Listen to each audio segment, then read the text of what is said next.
Hi everyone, in this video I'm going to make a review of this Oscal C60 smartphone. I'll get you to the unboxing, I'll show you how it performs, and make sure to stick till the end where I'll share my honest thoughts about the phone. So guys, if you find this video helpful, I really appreciate if you can tap the like button, also consider to subscribe. So let's get into the video. This is how the box looks like, a very nice presentation. Here on the back we have information about the product, and obviously there is also the meteorite black, the color, but the most important is to see what is inside. So this is the first overview of the phone. And obviously I'm just going to remove it right now, and I would like to show you what's left in the box. Here inside there is the user manual, which is kind of cool design, and we have the plug that expands like this, and we have also the charging cable, which is kind of cool. But the most important is the phone, which is over here, and this is the first overview. It comes with an integrated case, which I'm going to remove right now for you guys to see a bit better.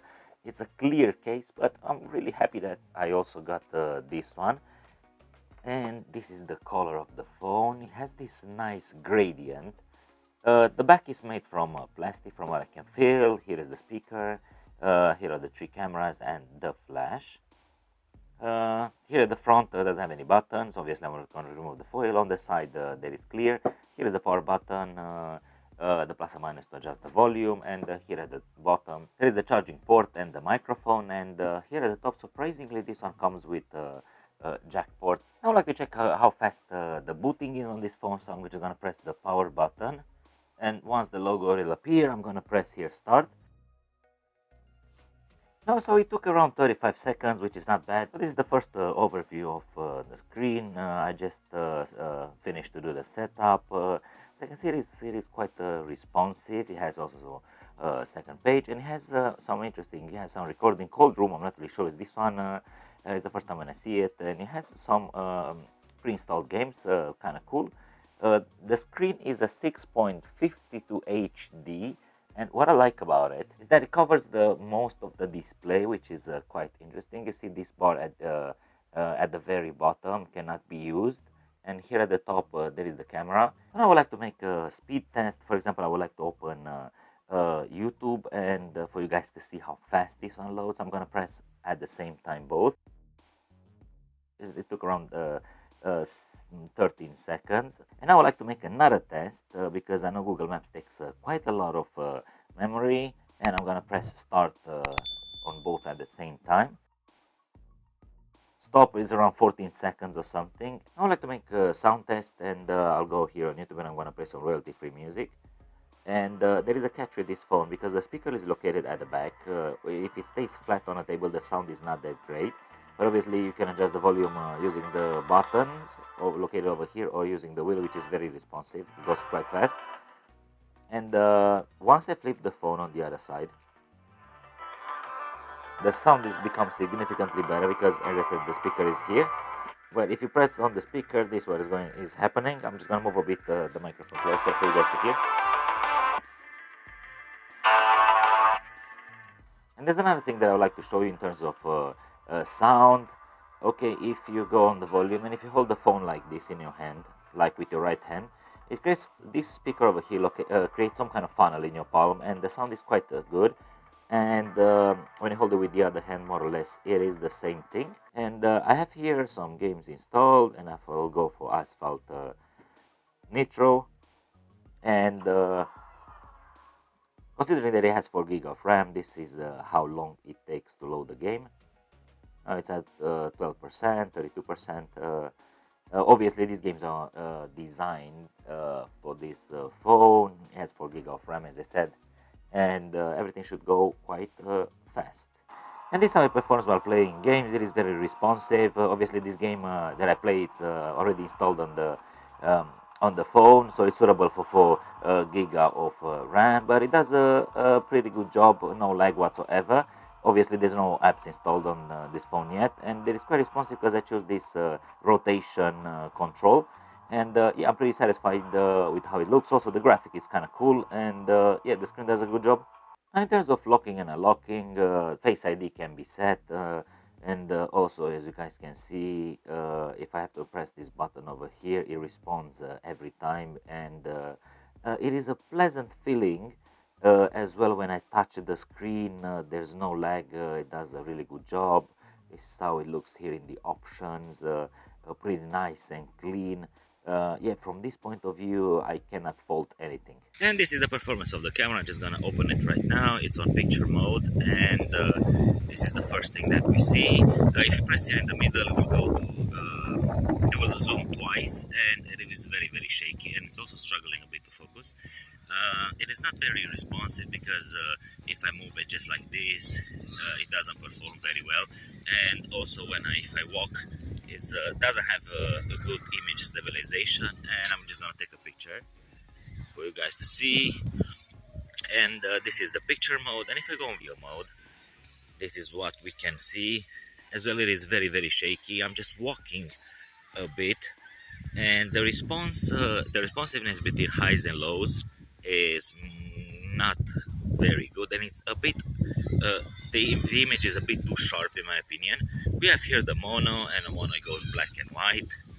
And if I go back on video, uh, if I zoom twice, this is what you can see. The main camera is 13 megapixel, and a selfie camera is 5 megapixel. Picture, the beauty mode is more or less for selfies, and we have also the pro mode where we can change, for example, here the white balance. As you can see, there are different colors, and here is the ISO. It didn't do that much, because when it's ISO 800, for example, it should be a lot of light. This is the exposure mode, which is pretty handy. I perfectly understand these things. Here is the focus, very good to have it. And here is the shutter speed, and as you can see now, it's adjusting based on the settings. And I would like to show you now the selfie camera. If I go here, for example, on beauty mode, if I pull this bar over here, then it's way too much sharpening, adding softness, adding to my face, which is not very interesting. And the picture mode, I'm just gonna take a selfie right now. I would say that a selfie camera works a bit better than the main camera. And if I just go here where it's a bit dark, yeah, I can't say that it doesn't perform well. This is the video mode. And what is interesting here is that you can easily change from 1080p to 720p just by pressing this button over here. But why would you record on 720 when it has a 1080p, which is kind of good?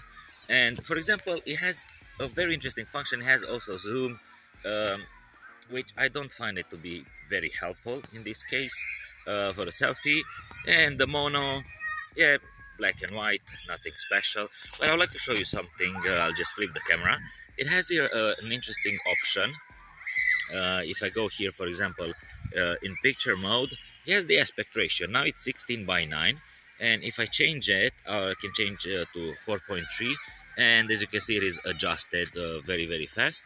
And I would prefer to use the camera in full. Now you can see the full screen, and yeah, that's pretty cool.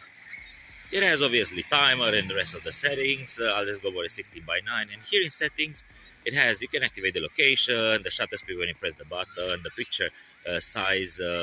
It depends on the aspect ratio, obviously.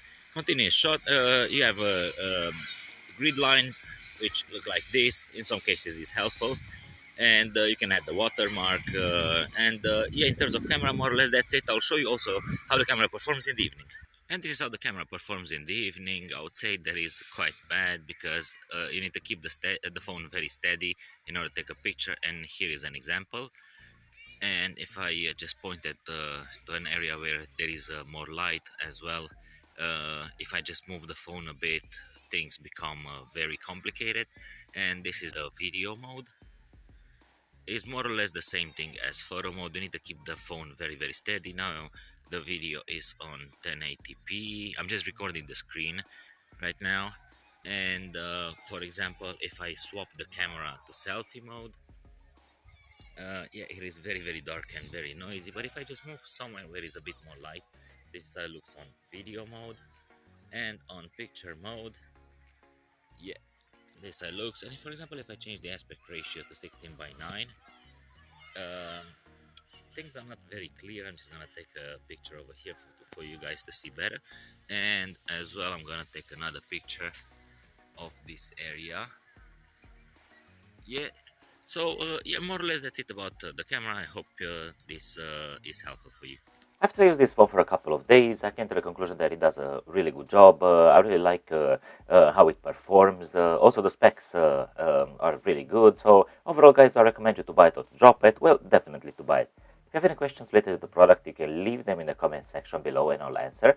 There's also a link where you can check out more information. Thank you for watching and see you next time.